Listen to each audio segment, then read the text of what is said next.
بسم اللہ الرحمن الرحیم۔ تو اب آٹا حقیقت میں میدا بن گیا ہے اور یہ میدا انسانی صحت کے لیے انتہائی مضر ہے۔ جتنی دالیں ہیں، دالیں بھی چھلکا نکالنے کے بعد وہ بھی پالش والی دالیں ہیں اور وہ بھی صحت کے لیے مضر ہیں۔ اس لیے اہتمام کرنے والے لوگ اب یہ دال نہیں استعمال کر رہے ہیں، چھلکے والی دالیں استعمال کر رہے ہیں۔ رسول اللہ صلی اللہ علیہ وسلم نے پوری زندگی چھنے ہوئے آٹے کی روٹی استعمال نہیں فرمائی ہے نا، یہ بات سیرت میں پڑھتے ہیں ہم سمجھتے ہیں کہ یہ محض اتفاق ہے، مگر ہم غور کریں تو اللہ نے اس اعتبار سے بھی حضور کو ہمارے لیے نمونہ بنایا ہے۔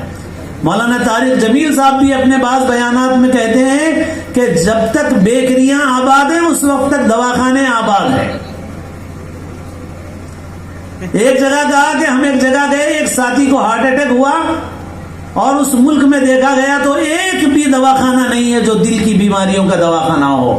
اس ملک کے لوگوں نے کہا ہم کو یہ بیماری ہوتی ہی نہیں ہے، اس لیے کوئی ہارٹ کا ہاسپٹل نہیں ہے ہمارے پاس۔ تو دیکھا گیا کہ ان کے پاس کیا چیزیں ہیں، تو معلوم ہوا کہ ان کے پاس یہ کھانے کا یہ غلط کلچر نہیں ہے اور اس طرح کی غذائیں وہ استعمال نہیں کرتے، میدے کی چیزیں، بیکری کی اشیاء استعمال نہیں کرتے۔ اور آپ دیکھیے کہ یہ رات میں جاگنے کا کلچر امریکہ میں نہیں ہے، برطانیہ میں نہیں ہے، چائنا میں نہیں ہے، دنیا کا کوئی ترقی یافتہ ملک ایسا نہیں ہے جس میں رات میں دیر تک جاگنے کا کلچر۔ چائنا میں لوگ صبح 5 بجے سے اٹھتے ہیں اور عصر کے وقت سے کاروبار بند ہو جاتا ہے، ختم، پوری چھٹی۔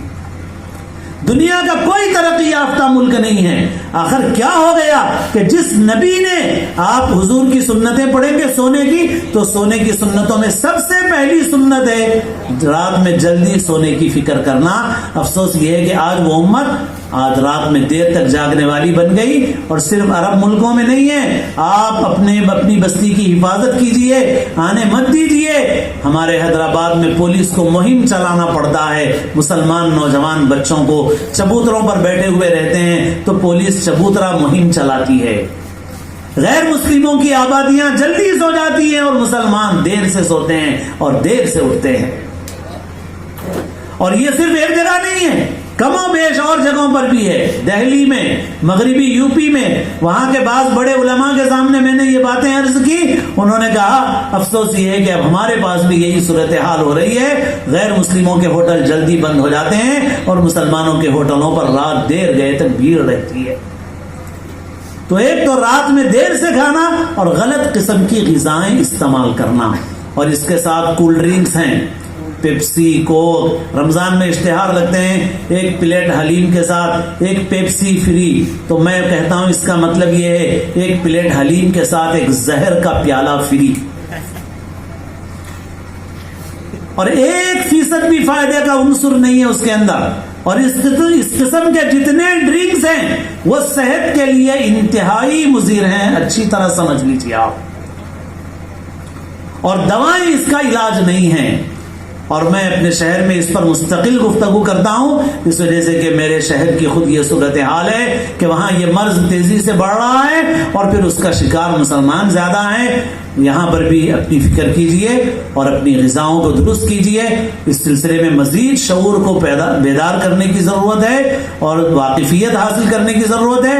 اگر ہم یہ نہیں کریں گے تو دواؤں سے کوئی علاج نہیں ہے، یہ بیماریاں بڑھتی رہیں گی، اور خدا نخواستہ ہم نے ابھی روک نہیں لگائی تو ہماری آئندہ نسلیں وہ اور بھی خطرے میں پڑیں گی۔ اس لیے ہم دیکھ رہے ہیں کہ چھوٹے چھوٹے بچے ان بیماریوں کا شکار ہوتے جا رہے ہیں۔ اس وجہ سے اپنے نبی صلی اللہ علیہ وسلم کی جو طریقے زندگی ہے، کھانے، سونے اور غذاؤں کے معاملے میں آپ اس کے مطابق چلیے، اس میں دنیا کا بھی فائدہ ہے اور آخرت کا بھی فائدہ ہے۔ بس انہی گزارشات پر میں اپنی بات کو ختم کرتا ہوں۔ اللہ تعالیٰ اپنے فضل و کرم سے آپ کے ان پروگراموں کو بے حد قبول فرمائے۔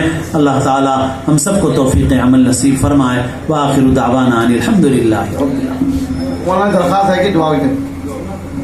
الحمدللہ رب العالمین الرحمن الرحیم مالک یوم الدین والصلاة والسلام على سید الانبیاء والمرسلین یا رب لک الحمد کما ينبغی لجلال وجهک وعظیم سلطانک یا رب صل وسلم دائما ابدا على حبیبک خیر الخلق كلهم ربنا ظلمنا انفسنا وإن لم تغفر لنا وترحمنا لنكونن من الخاسرين ربنا آتنا في الدنيا حسنة وفي الآخرة حسنة وقنا عذاب النار.